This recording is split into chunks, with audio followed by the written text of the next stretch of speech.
নমস্কার বন্ধুরা, ডলি রন্ধনশালায় সবাইকে স্বাগত।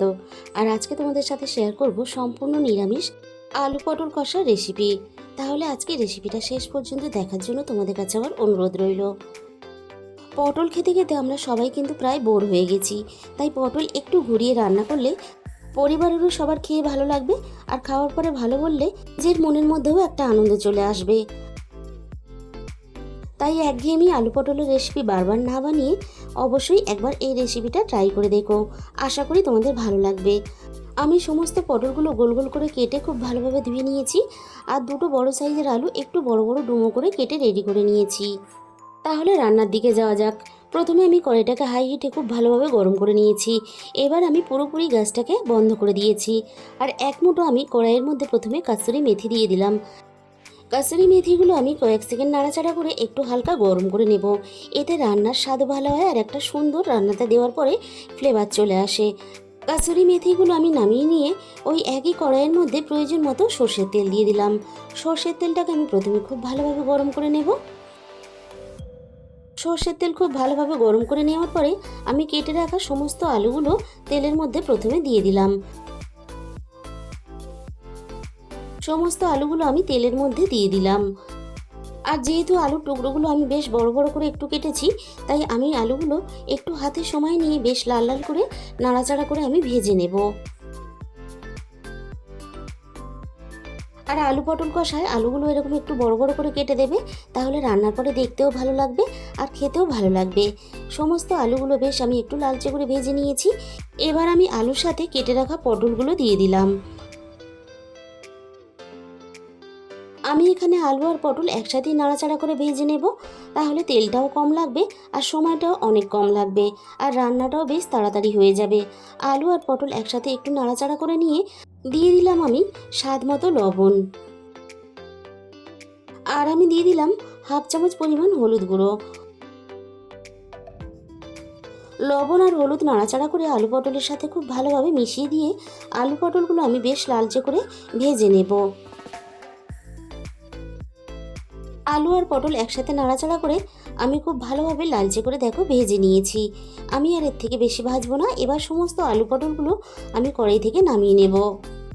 আর শুধু ভাতের সাথে না, যে কোনো উপোসের দিনকেও কিন্তু তোমরা লুচি, পরোটা, রুটির সাথে এই রেসিপিটা খুব সহজেই বানিয়ে নিতে পারবে।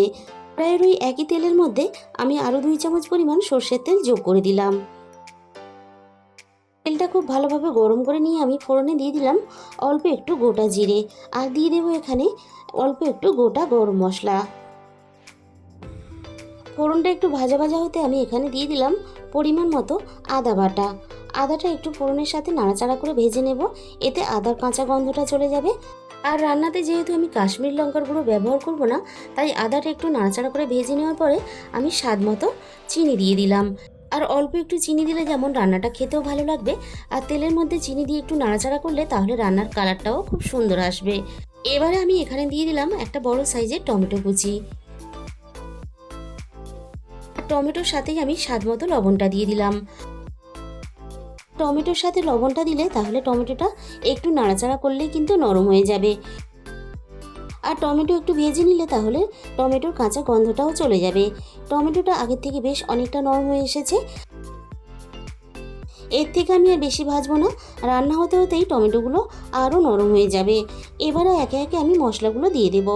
দিয়ে দিলাম এখানে হাফ চামচ পরিমাণ হলুদ গুঁড়ো, আর দিয়ে দিলাম এখানে হাফ চামচের একটু বেশি ঝাল লঙ্কার গুঁড়ো, আর আমি এখানে দিয়ে দিলাম হাফ চামচ পরিমাণ জিরে গুঁড়ো, আর দিয়ে দেবো এখানে হাফ চামচ পরিমাণ ধনে গুঁড়ো। আর যাতে না মশলাটা পুড়ে যায়, তার জন্য আমি সামান্য পরিমাণ এখানে জল দিয়ে দিলাম। এবারে আমি মশলা সব কিছুর সাথে হাতে একটু সময় নিয়ে বেশ কয়েক মিনিট ধরে নাড়াচাড়া করে খুব ভালোভাবে কষিয়ে নেব, যতক্ষণ না মশলা থেকে তেল ছেড়ে আসে। সব কিছুর সাথে মশলা আমি খুব ভালোভাবে কষিয়ে নিয়েছি, আর মশলা থেকে আস্তে আস্তে কিন্তু তেলও ছাড়তে শুরু করে দিয়েছে। এবারে আমি ভেজে রাখা আলু পটলগুলো মশলার সাথে দিয়ে দেব।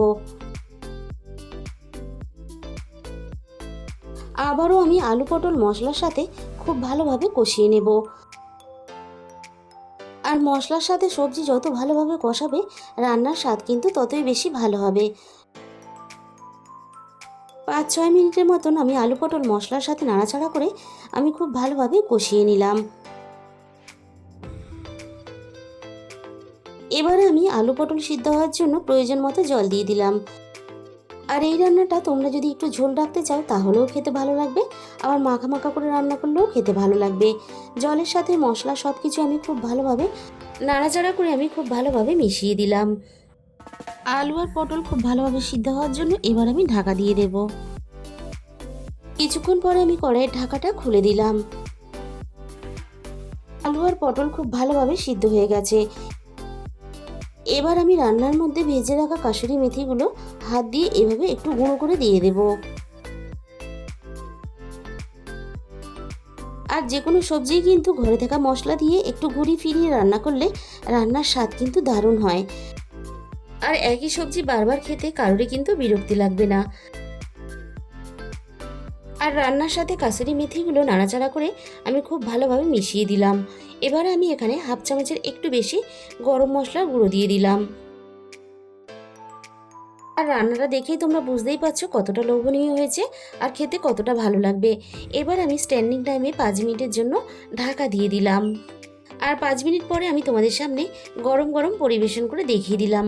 তাহলে বন্ধুরা, আজকের এই নিরামিষ আলু পটল কষা তোমাদের যদি ভালো লেগে থাকে প্লিজ একটা ভিডিওতে লাইক করে দিও, আর প্রচুর প্রচুর নিজেদের বন্ধুদের মধ্যে শেয়ার করে দিও।